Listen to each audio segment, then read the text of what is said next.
So we're now on Daf Yud Gimel and Beis. For Tanya, and now the Gemara is quoting a brisa as a support text to what we discussed on Amud Aleph. And it says in the brisa, "V'viyim kelim mibeis ha'uman." Now, under what circumstances will we allow you to this tircha of transporting vessels from the house of a craftsman on Chol Moed, kigon, in a situation of kad mibeis hakador, the kos mibeis hazagog. So the kador is a person who creates what's the word I'm looking for? Pottery. And a zagog is a glassmaker. And you're allowed to take, in those particular cases, the items that you need for yontif. Like, for example, a pitcher to drink from or a goblet to drink from. Avalot semer mibeis hatzava. Well, let's say you have a professional dyer, D-Y-E-R, and he dyes your wool, and now you want to pick it up from the dyer's house. You're not allowed to do so because it's not Sarchei HaMoed. It's not like the case where you get a goblet or a pitcher that you need to drink from on Yontif or on Chol HaMoed. Or in general, you're not allowed to pick up vessels from the craftsman's house on Chol HaMoed because there's no Tzarech HaMoed. It's not like the case of the pitcher. But im ein lo ma yochal, no sein lo scharo menicho etzlo.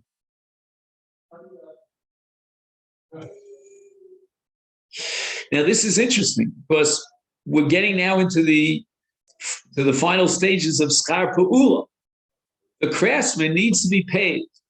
Why? Because he has no money in the bank. He won't be able to buy his delicacies for yontif. So you're allowed to pay him his wages. But the question is, are you allowed to pick up the object, the vessel that he fixed for you, he repaired for you? No, that you're not allowed to do. Again, I'm assuming you trust him.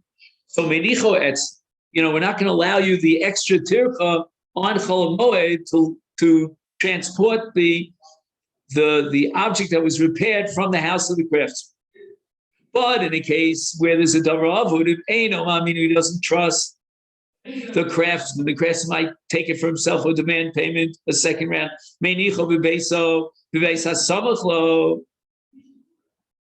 to allow you to simply take the object that he repaired for you from the craftsman's house and deposit it in a contiguous house, in the same chatzin. But to allow yourself the tircha of transporting it to a greater distance, that we're not going to allow, because what do we want to achieve? We want to make sure to get the object out of the hands of the craftsman so that he can't cheat you, etc. And that we've done when we transport it to the next door house.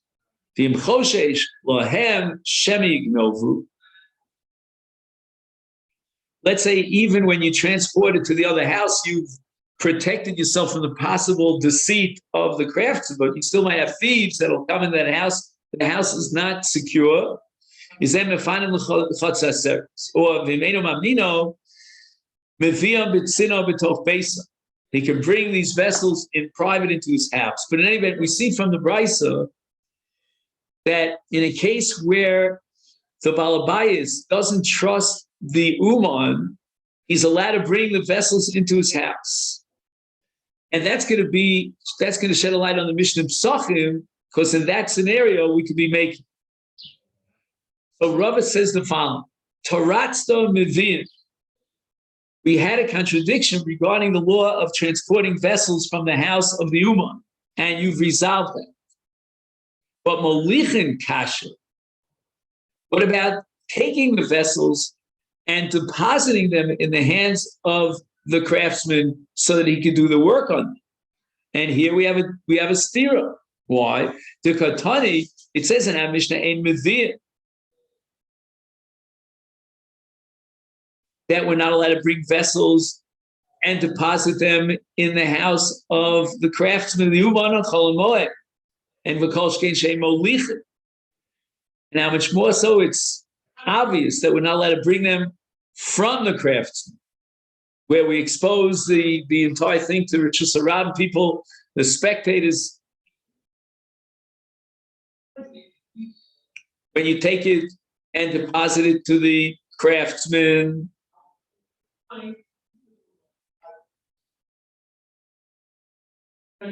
so the Mishnah Psachim says that you're allowed to take vessels and deposit it in the hands of the craftsman. We're going to have to go back to our original answer that the Mishnah here in Masechet Katan is addressing Chol Moed. The Mishnah Psachim is addressing Yud Daled B'Nisan. Here we have two different oaths.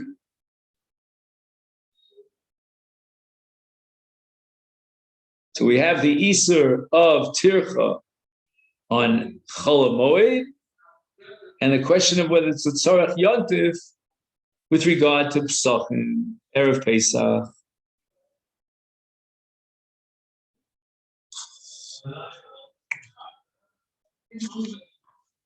Mishnah says, Mechapin es haktzios bekash. Ktzios are te'enim. And when you leave te'enim out in the open, and they'll be affected by nature, by rain and so forth, then they may get ruined. And therefore, the Mishnah allows you to collect those figs that you spread out in the field on Chol Moed, because you'll suffer a financial loss if it rains and the te'enim will be ruined. You're also allowed to cover the figs with straw to protect them from the rain, even though you'll be involved in a tircha yisera. But it's davar avud. Moreover, it could be that it's not only davar avud, it's also tzarech hamoed, because he wants to use these figs at his table on Yom Tov. Yehuda Omer, af ma'abin. We're going to see the Gemara about ma'abin, what it means. Ma'abin is lashon av, to make it thick. Mochrei peros ksus v'kelim mochrei b'tzina l'tzarech hamoed. So if you sell fruit, clothing, utensils that can be used for the moed and they're needed for the moed, you're allowed to sell them on Chol Moed.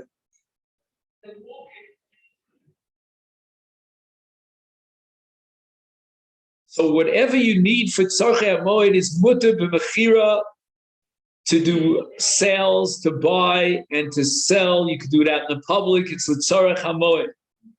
But somehow it has to be evident that it's l'tzarech hamoed.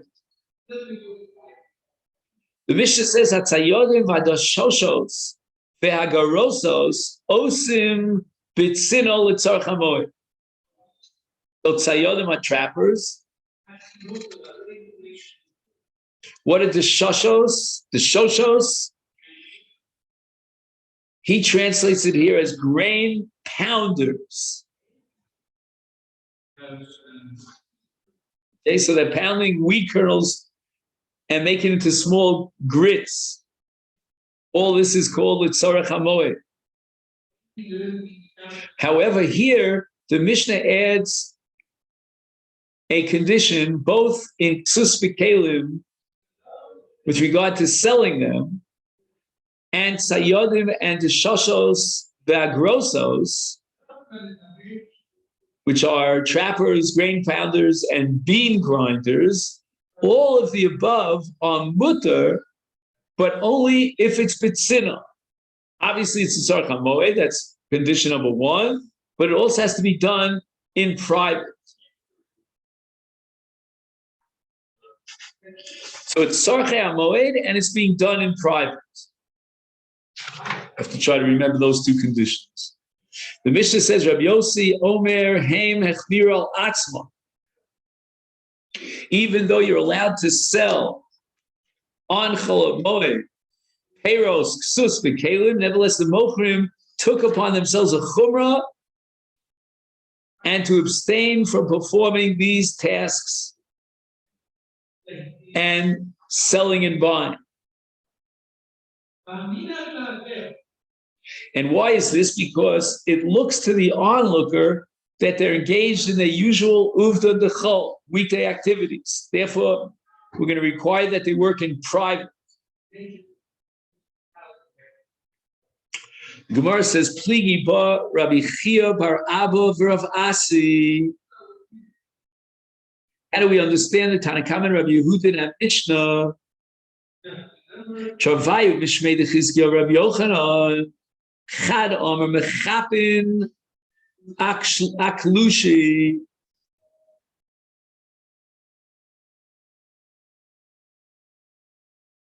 Ma'abin Asmuchi. Chad Omer Mechapin Ben Aklushi Ben Asmuchi. Ma'avin also Kivin Keri, Kivin Kri.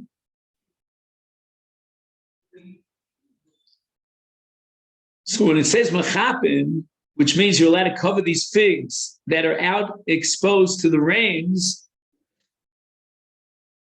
Aklushi means you can take stalks of straw, separate one from the other, and salt them, so to speak, sparsely over the figs. And when it says in the Mishnah Ma'abin, that's referring to Asmuchi, which means that all the stalks of straw are close together and you can make it thick, you can cover them closely. And it means the Tanakama does not permit this task to be performed as it's uvd in the chol, with the straw laid thickly over the figs to block out the rain. The straw may cover the fruit only sparsely, with some space left between the stalks of straw.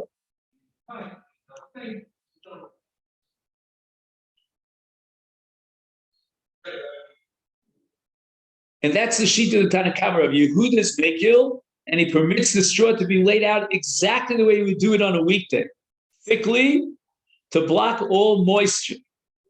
The Tanakama is not interested in blocking out all moisture. But nevertheless, it's also because of uvda dechol. But the second interpretation, we don't know if it's Rav Chia or Rav Asi, is that mechapin, meaning that when you talk about covering it, we're not going to make any difference between aklushe and asmuche, whether it's sparsely or closely covered. Ma'abin oso sokimin kri. He can make it thick. That's what it says in the Mishnah. And that's referring to the figs. And you can take a mass of figs and you can form them into one compact pile.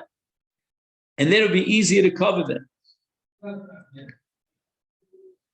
And Tanya Nami Hochima Abin Oso Kimin Kri. And again, it's referring to the figs. And making it thick means that you compact the figs together in one pile, Divrei Rabbi Yehuda. Again, it was Rabbi Yehuda who was the maker. Let's go back to our Mishnah. It says, Rabbi Yehuda says, Af me'aven. You can make it thick. And according to one Mandiomar, Rabbi Yehuda's kula of ma'abin is only, just 1 second, is only in the case of asmuchi.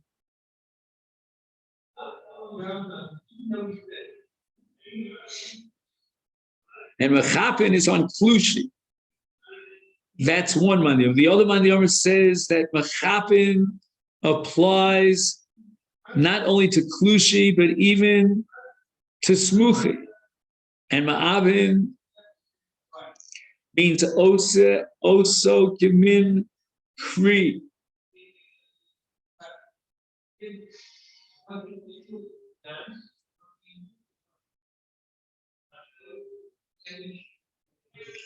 And the second shita of Ma'abin Osin Oso Kimin Kri is supported by the Brisa, which says explicitly Ma'abin Osin Oso Kimin Kri.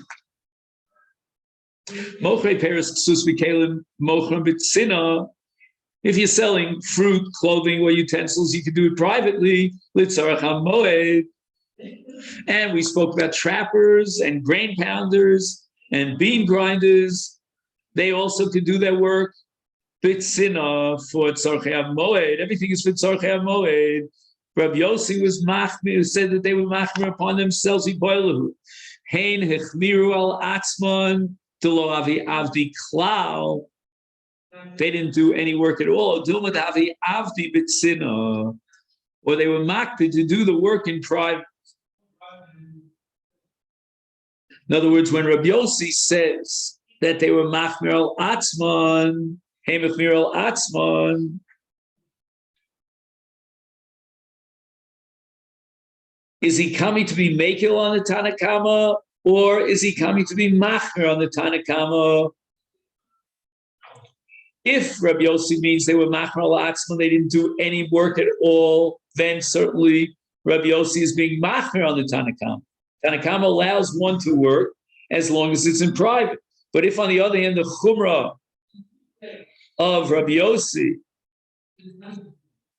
is to perform the work in private, that indicates that one is not obligated to perform the work privately. That was a chumrah that they took upon themselves to work private. Whereas the Tanakhama holds that there's an obligation to do the work private. Okay, so this is where we're going to stop for today.